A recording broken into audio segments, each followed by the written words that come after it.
تشریف فرما ہے اور یقیناً کائنات کے اسرار پر، کائنات کی چیزوں پر آپ غور کرتے ہوں گے۔ ایک مشاہدہ جو آپ کے زیر غور یقیناً آیا ہوگا وہ یہ کہ اس کائنات کی ہر چیز ایک حرکت میں رواں دواں ہے، ہر چیز میں ایک حرکت ہے۔ ایک بچہ آپ کی گود میں آتا ہے اور وہ حرکت کرتے کرتے اپنے کمال تک پہنچتا ہے، جوانی کے مرحلوں تک پہنچتا ہے۔ ایک بیج جب آپ زمین میں بو دیتے ہیں تو وہ بیج حرکت کرتے کرتے ایک کامل درخت تک پہنچتا ہے، ایک درخت بنتا ہے۔ اور یہ جو کارگزاری ہے یہ پوری کائنات میں کار فرما ہے، یعنی زمین سے لے کر آسمان تک۔ ایک ماہ، ایک چاند جو اول ماہ میں بالکل آنکھوں سے دیکھنے کے قابل نہیں ہوتا، وہ حرکت کرتے کرتے اپنے کمال تک پہنچتا ہے اور ماہ کامل بن جاتا ہے۔ بالکل ایسے ہی ایک سمندر کا، ایک پانی کا قطرہ اپنے کو دریا سے ملا دیتا ہے، یہ خود ختم ہو جاتا ہے لیکن ایک کمال کو حاصل کر لیتا ہے۔ دریا اپنے کو سمندر سے ملا دیتا ہے، دریا کا اپنا وجود ختم ہو جاتا ہے، مگر اب یہ دریا ایک کمال تک پہنچ جاتا ہے کیونکہ اب یہ خود ایک سمندر ہے۔ بالکل ایسے ہی انسان کا ایک سفر ہے۔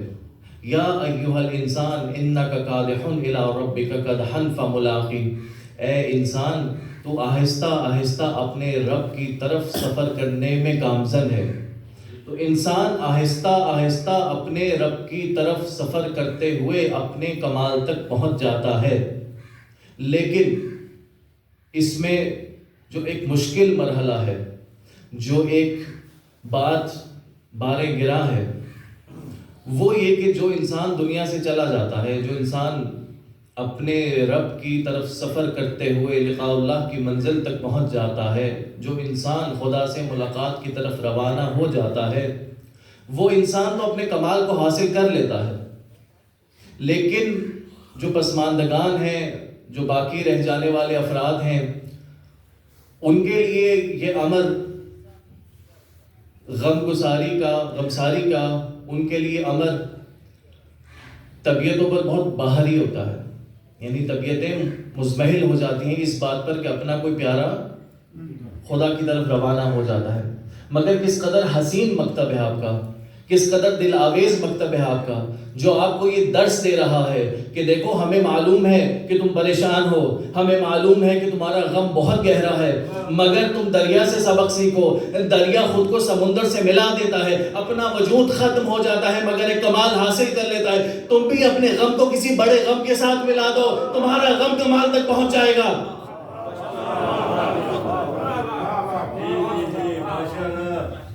ایصال ثواب کی مجلس کا فلسفہ آپ کو سمجھ میں آیا کہ مجلس ایصال ثواب منعقد کیوں ہوتی ہے؟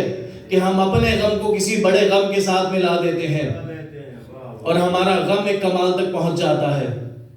اور یہ جو بلندی کا سفر ہے، جو ہمارے مرحومین بھی طے کرتے ہیں، ہمارا نفس بھی طے کرتا ہے، اس بلندی کے سفر کا جو ایک طریقہ کار ہے، اس بلندی کے سفر کا جو میکینزم ہے قرآن میں، وہ میکینزم جس نام سے قرآن میں ہے اس کا نام درود ہے۔ صلوات بھیجیے گا۔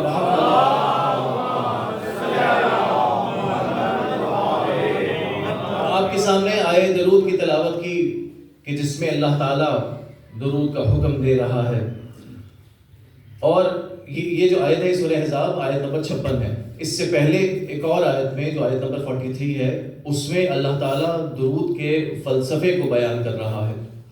هو الذی یصلی علیکم، وہی ہے جو درود بھیجتا ہے تم پر، وملائکتہ، اور اس کے ملائکہ، لیخرجکم من الظلمات الی النور، تاکہ وہ تمہیں ظلمتوں سے نکال کر نور کی طرف لے کر جائے۔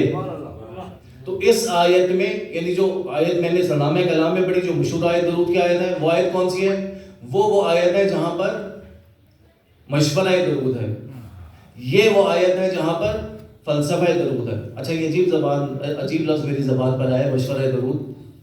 اللہ مشورے نہیں دیتا، اللہ حکم دیا کرتا ہے، لیکن یہ واحد حکم ہے کہ جس کا انداز بہت عجیب ہے۔ دیکھیے ایک مرتبہ ایسا ہوتا ہے کہ آپ اپنے بچوں کو کچھ سکھانا چاہتے ہیں، آپ اپنے بچوں کو کوئی امر کرتے ہیں، آپ اپنے بچوں کو کچھ سمجھانا چاہتے ہیں، تو آپ نے فرض کیجیے اپنے بچوں سے کہا کہ بچے جو ہیں ہوم ورک کریں. اب آپ نے براہ راست حکم دیا کہ بچے ہوم ورک کریں، بچے جو ہیں وہ کپڑے تبدیل کریں، بچے جو ہیں وہ اچھے اخلاق اپنائیں، بچے یہ کریں، بچے وہ نہ کریں. لیکن ایک مرتبہ آپ اگر بچوں کے اندر ایک تشویق ایجاد کرنا چاہتے ہیں، آپ بچوں کے اندر شوق بیدار کرنا چاہتے ہیں، تو آپ وہ کام پہلے خود انجام دیتے ہیں. یعنی آپ اگر خود فرش عزا بچھاتے ہیں، بچوں کو ایک تشویق ہوتی ہے کہ ہم فرش عزا بچھائیں، آپ علم سجاتے ہیں، آپ عزاداری منعقد کرتے ہیں، بچوں کو ایک تشویق بیدار ہوتی ہے. بالکل ایسے ہی جہاں اللہ تعالیٰ نے باقی حکم دینے تھے، اللہ نے کہا اقیموا الصلاۃ، نماز قائم کرو، اللہ نے کہا تو زکوٰۃ ادا کرو، کتب علیکم الصیام، تم پر روزے فرض کر دیے گئے. وہاں کسی جگہ پر اللہ نے کوئی مشورہ نہیں دیا، ہر حکم ویسا ہے جیسا حکم دینے کا حق ہے. لیکن یہاں پر ایک منزل ایسی آئی کہ اللہ نے مثال میں پہلے اپنے آپ کو پیش کیا کہ دیکھو یہ کام میں خود کرتا ہوں، پھر کہا یہ کام میرے ملائکہ بھی کرتے ہیں، اے مومنو تم بھی رسول پر درود بھیجا کرو، صلوات بھیجے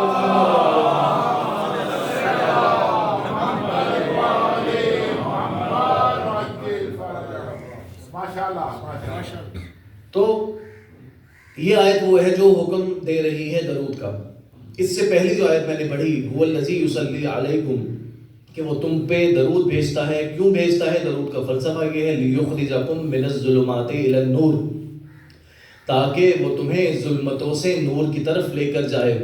اچھا یہ آیت بتا رہی ہے کہ یہ آیت نبی کے بارے میں نہیں ہو سکتی، اس لیے کہ آیت کا اگلا حصہ کہہ رہا ہے وَكَانَ بِالْمُؤْمِنِينَ رَحِيمًا، اور اللہ مومنوں پہ بہت رحیم ہے.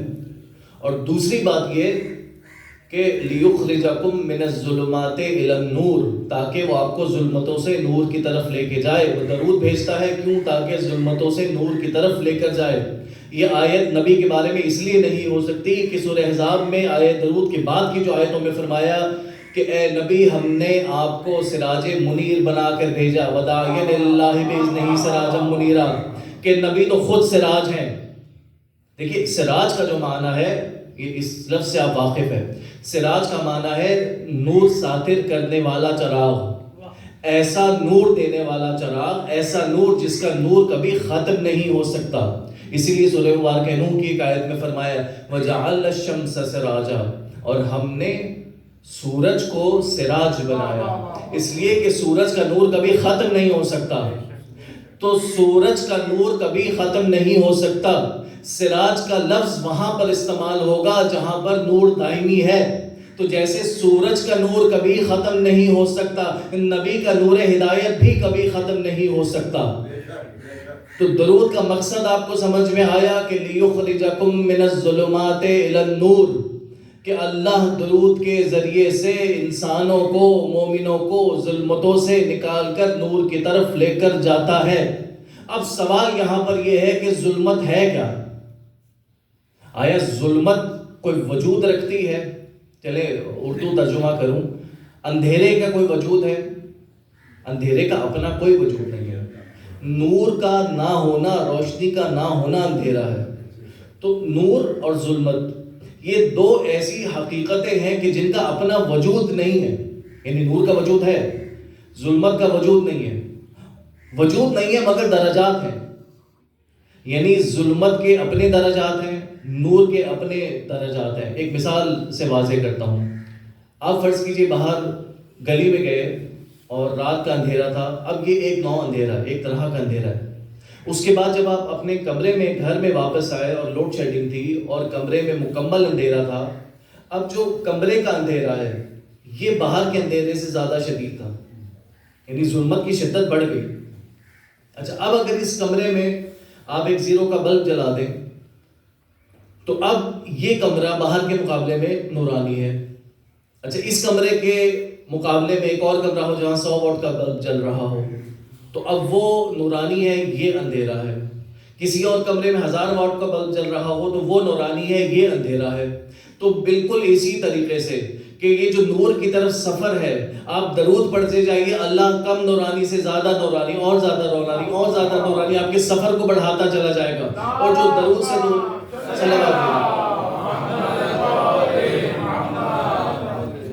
اور جو درود سے دور ہوتے جاتے ہیں ان کا سفر ظلمت، پھر اور ظلمت، پھر اور ظلمت، پھر اور ظلمت، اور تاریکیوں میں پست ہو کے مر جاتے ہیں.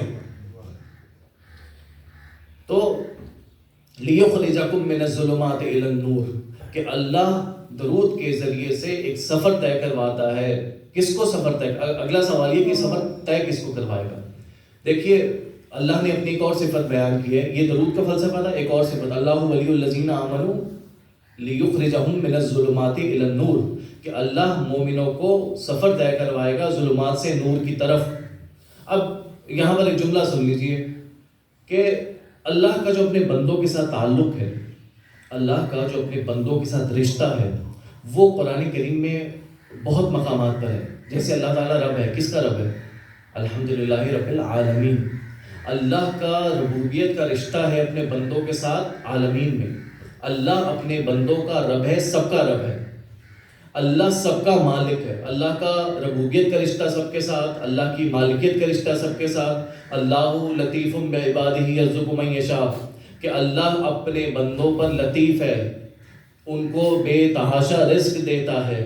تو اللہ کا لطیف ہونے کا رشتہ اپنے بندوں کے ساتھ ہے، اللہ کا رازق ہونے کا رشتہ اپنے بندوں کے ساتھ ہے. امن یجیب المضطر اذا دعاہ ویکشف السوء اللہ کا مجیب ہونے کا رشتہ سب کے ساتھ ہے. یعنی اللہ سب کا رب بھی ہے، اللہ سب کا خالق بھی ہے، اللہ سب کا رازق بھی ہے، اللہ سب کا غفار بھی ہے، اللہ سب کے لیے لطیف بھی ہے. لیکن ایک مقام پہ کہا کہ اللہ ولی الذین آمنوا اللہ سب کا سب کچھ ہے مگر ولی صرف مومنوں کا ہے. اللہ سب کا سب کچھ ہے مگر ولی صرف مومنوں کا ہے. تو اللہ کے ساتھ جس کا جو رشتہ ہے وہ رشتہ اپنی جگہ پر باقی ہے، لیکن اگر اللہ کے ساتھ کسی نے رشتہ ولایت میں آنا ہے تو ضروری ہے کہ صاحب ایمان ہو. اور رشتہ ولایت میں آنے کے بعد اب یہ تقاضا ہے رشتہ ولایت کا جو آیت بیان کر رہی ہے کہ اللہ ولی الذین آمنوا یخرجہم من الظلمات الی النور کہ رشتہ ولایت کا تقاضا یہ ہے کہ انسان کو، مومن کو ظلمتوں سے نور کی طرف لے کر جاتا رہے.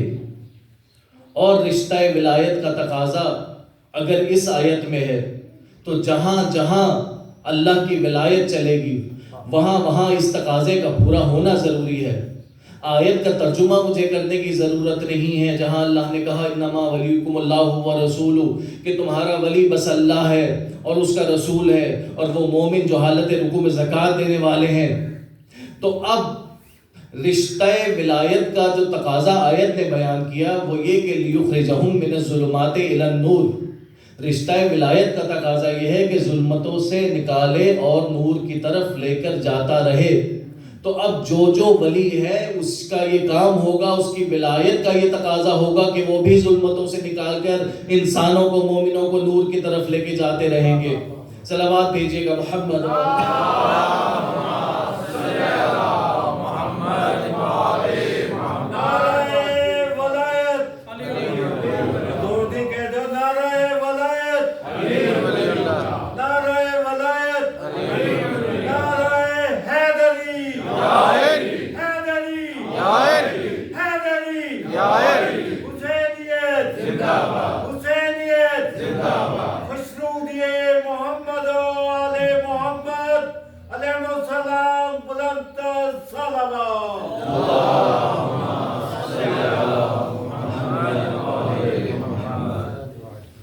تو رشتہ ولایت کا تقاضا یہ ہے کہ اللہ ظلمتوں سے نکالے اور نور کی طرف لے کر جاتا رہے.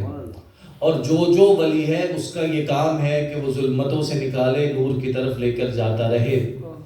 اگر قرآن کی آیت نہ ہوتی تو آپ سمجھتے کہ شاید خطیبانہ جملہ ہے، لیکن سورہ مبارکہ طلاق کی آیت نمبر 11 رسول یتلو علیکم آیات اللہ مبینات لیخرج الذین آمنوا وعملوا الصالحات من الظلمات الی النور کہ یہ رسول آیات کی تلاوت کرتے ہیں تاکہ تمہیں ظلمتوں سے نکال کے نور کی طرف لے کر جاتے رہے. تو رسول کا کام کیا ہے کہ وہ ظلمتوں سے نکال کر نور کی طرف لے کر جاتا رہتا ہے. تو درود کا نزول آل محمد پر ہوتا ہے، اللہ انہیں نور کی طرف لے کر جاتا ہے، یہ مومنوں کو نور کی طرف لے کر جاتے رہتے ہیں.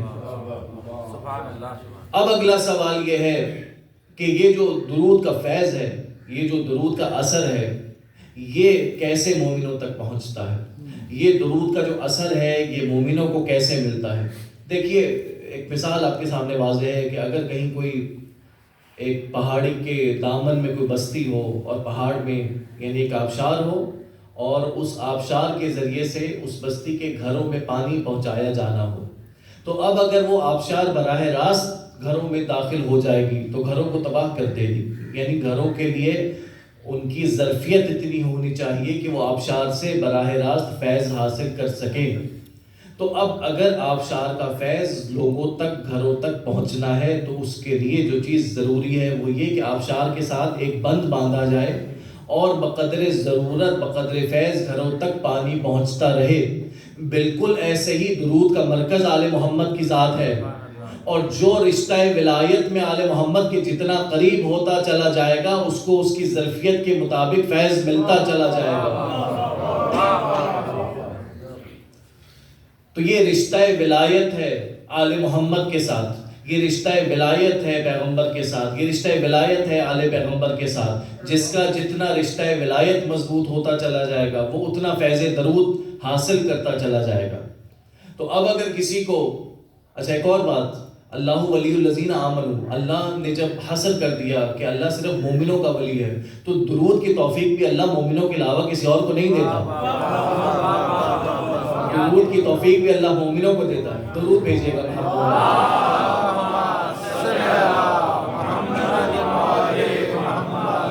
خوشنودی ہے جناب سیدہ طاہرہ مطہرہ ام ابیہا بلندتر صلوات۔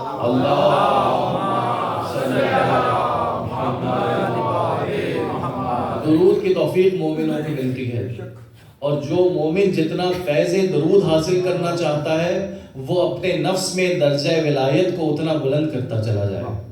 جس کے نفس میں درجہ ولایت جتنا بلند ہوتا چلا جائے گا وہ اتنا آل محمد سے درود کے فیض کو حاصل کسب کرتا چلا جائے گا۔ اور اب بس رشتہ ولایت کی وضاحت کر دوں کہ رشتہ ولایت مضبوط کرنے کے لیے جو طریقہ ہمارے پاس ہے، جو رشتہ ولایت کو مضبوط کرنے کا ہمارے پاس میکینزم ہے، وہ دو چیزیں ہیں۔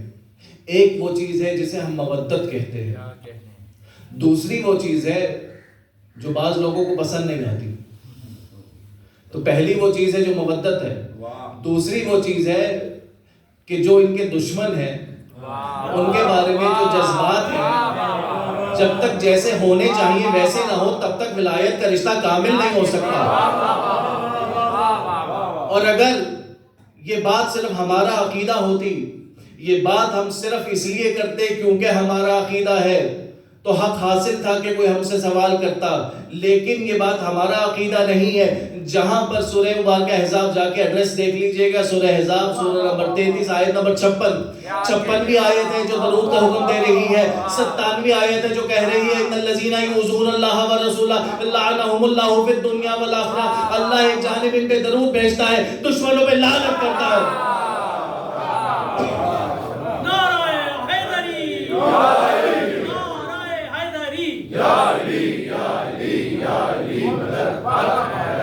سیدہ کائنات کے دشمنوں قاتلوں پہ لعنت۔ محمد و آل محمد، چہردہ معصومین علیہ السلام، شہدائے کربلا، اسیران کربلا کے دشمنوں قاتلوں پہ لعنت۔ بلندتر صلوات۔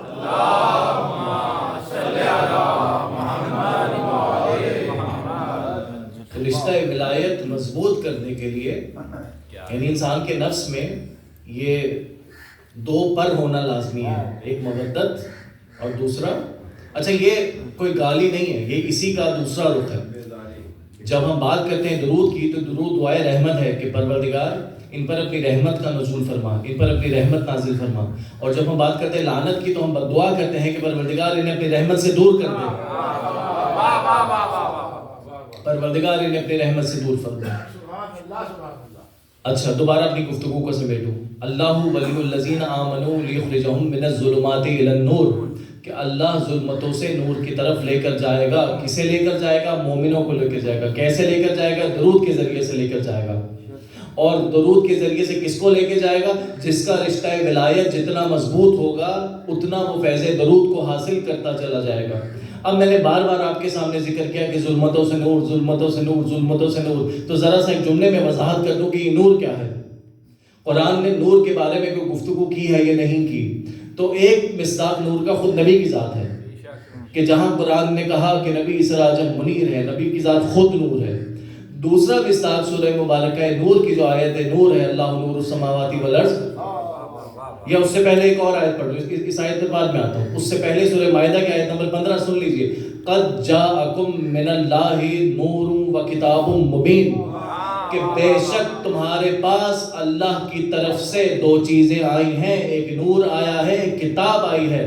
اللہ کی جانب سے تمہارے پاس یہ دو چیزیں آئی ہیں، ایک نور آیا ہے، ایک کتاب آئی ہے۔ یہ نور کی بحث مفسرین میں بہت تفصیل سے دی کہ نور سے مراد کیا ہے، مگر یہ نور کبھی بھی سمجھ نہ آتا اگر ہمیں اسی لہجے کی حدیث رسول نہ مل جاتی کہ میں تم میں دو چیزیں چھوڑ کر جا رہا ہوں، ایک کتاب ہے، ایک میرے اہل بیت ہے۔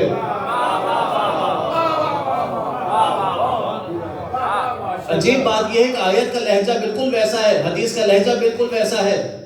اگر فرض کیجئے میں آپ سے یہ کہوں کہ مجلس ختم ہونے والی ہے اور عزیزان گرامی میں یہ ممبر آپ کے درمیان چھوڑ کر جا رہا ہوں، میں اس مائک کو آپ کے درمیان چھوڑ کر جا رہا ہوں، آپ کہیں گے شاید جنوری کی سردی زیادہ دماغ پر چڑھ گئی ہے، آپ یہ چیزیں ساتھ نہیں لے کر آئے تھے۔ تو چھوڑ کر جانے کے لیے ضروری ہے کہ یہ چیزیں خدا کی طرف سے آئی ہوں، اور اس لیے خدا نے کہا قد جاءکم من اللہ نور و کتاب مبین، خدا کی طرف سے دو چیزیں تمہارے پاس آئی ہیں، ایک نور ہے اور ایک کتاب مبین ہے۔ نبی نے بتا دیا کہ نور کیا ہے، کتاب کیا ہے۔ اور دوسرا مصداق جو نور کا ہے وہ جو ہم نے بات کی کہ نور خود نبی کی ذات ہے، تو اب جو نبی کے ساتھ منیت کی منزل پر فائز ہوگا وہ خود بخود نور کا مصداق ہوگا۔ جس کے بارے میں نبی کہے کہ یہ مجھ سے ہے، میں ان سے ہوں، وہ خود بخود نور ہوگا۔ اور اگر اس سے بڑھ کر کسی کے بارے میں یہ کہہ دے فاطمہ تو بضعۃ منی، فاطمہ تو میرا حصہ ہے، فاطمہ تو میرا حصہ ہے، فاطمہ میرا حصہ ہے یعنی نور کا حصہ ہے، اور نور پر درود ہے، ان کے دشمن پہ لعنت ہے۔ اب کسی اور پہ لعنت ہو نہ ہو، بذات کے دشمن پہ لعنت ضروری ہے۔ خوشنودی سیدہ کائنات بلند صلوات،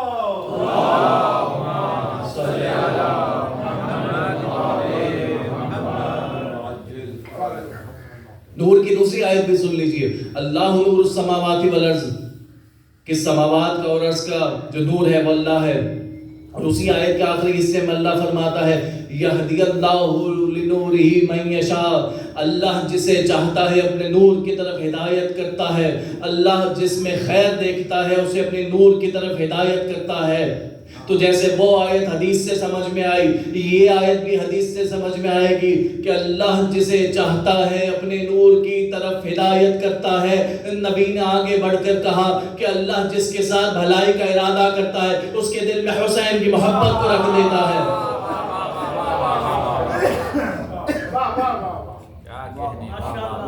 تو یہ رشتہ ولایت ہے جس کا مضبوط ہونا ضروری ہے۔ جس کا رشتہ ولایت آل محمد سے مضبوط ہوگا وہ اتنا فیض درود حاصل کرتا رہے گا۔ اور رشتہ ولایت مضبوط کرنے میں، مودت کو مضبوط کرنے میں جو سب سے بڑا ہمارے پاس سہارا ہے، جو سب سے بڑا ہمارے پاس ذریعہ ہے، وہ خود ذات حسین ہے۔ اللہ جسے چاہتا ہے، جس کے ساتھ بھلائی کا ارادہ کرتا ہے، اس کے دل میں حسین کی محبت کو رکھ دیتا ہے۔ اور یہی اصال ثواب کی مجلس کا مقصد ہے کہ ہمارا غم بہت بڑا ہے، ہم اپنے غم میں بہت غمگین ہوتے ہیں، ہمارا کوئی پیارا دنیا سے چلا جاتا ہے، ہم برداشت نہیں کر پاتے، لیکن پھر احساس ہوتا ہے کہ ہاں ہمارا غم حسین سے بڑھ تو نہیں گیا، تو اس لیے فرش عزا بچھا کر بیٹھ جاتے ہیں۔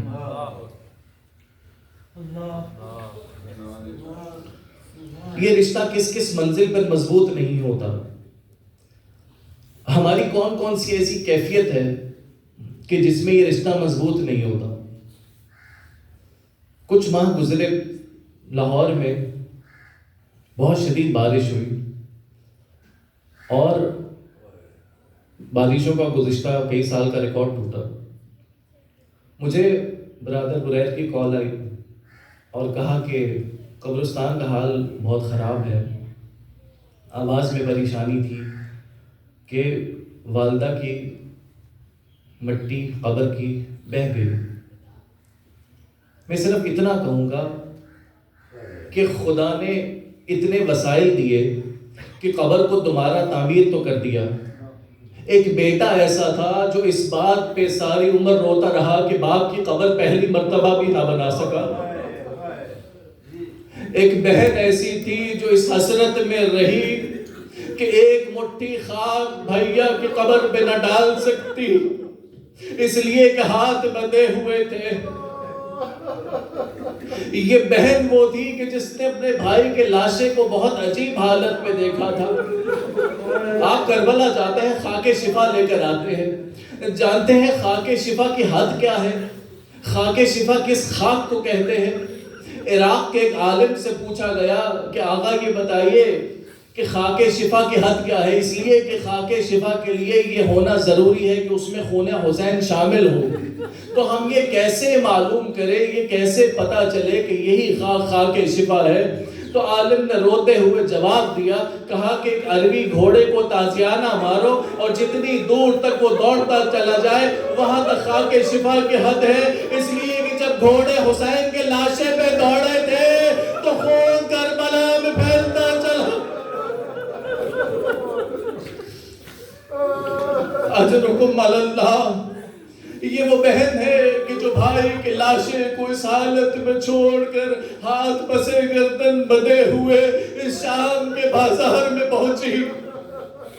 طے یہ پایا تھا کہ شام کے مرکزی بازار سے گزارا جائے گا، مگر حالات اتنے عجیب تھے کہ شام کی عورتوں نے کہا کہ ہم اس بازار میں نہیں کھڑے ہو سکتے، یہ بازار ہمارے کھڑے ہونے کے قابل نہیں ہے، ہم گھروں کے چھتوں پہ کھڑے ہوں گے.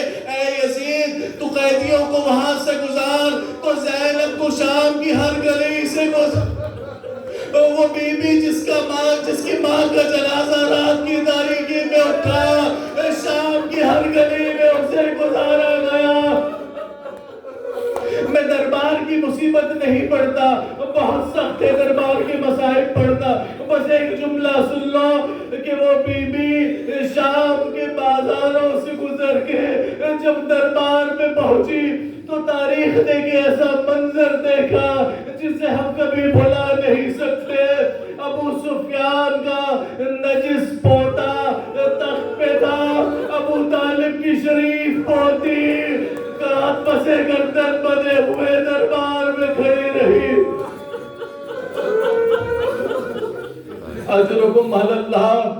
ان مسائب سے گزرنے کے بعد یہ بی بی جب اپنے وطن واپس پہنچی ہے، جب آپ کا کوئی زائر کربلا سے آتا ہے، آپ کا کوئی زائر زیارتوں سے واپس آتا ہے تو کیا کیفیت ہوتی ہے؟ وہ اپنے تبرکات دکھاتا ہے کہ یہ خاک شفا ہے، وہ تبرکات دکھاتا ہے کہ یہ عباس کے سرداب کا پانی ہے، وہ تبرکات دکھاتا ہے یہ نجف میں مس کیا ہوا رومال، کاظمین میں مس کی ہوئی انگوٹھی.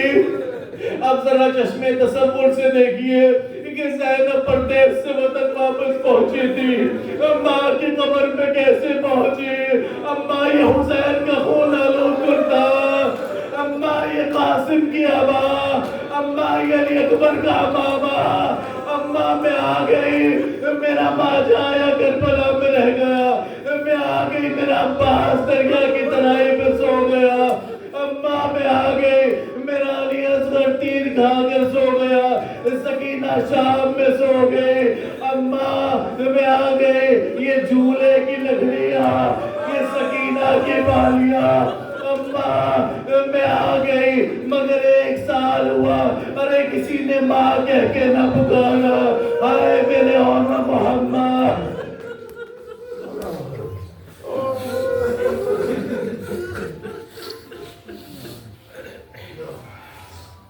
ألا ولعنة الله على القوم الظالمين وسيعلم الذين ظلموا أي منقلب ينقلبون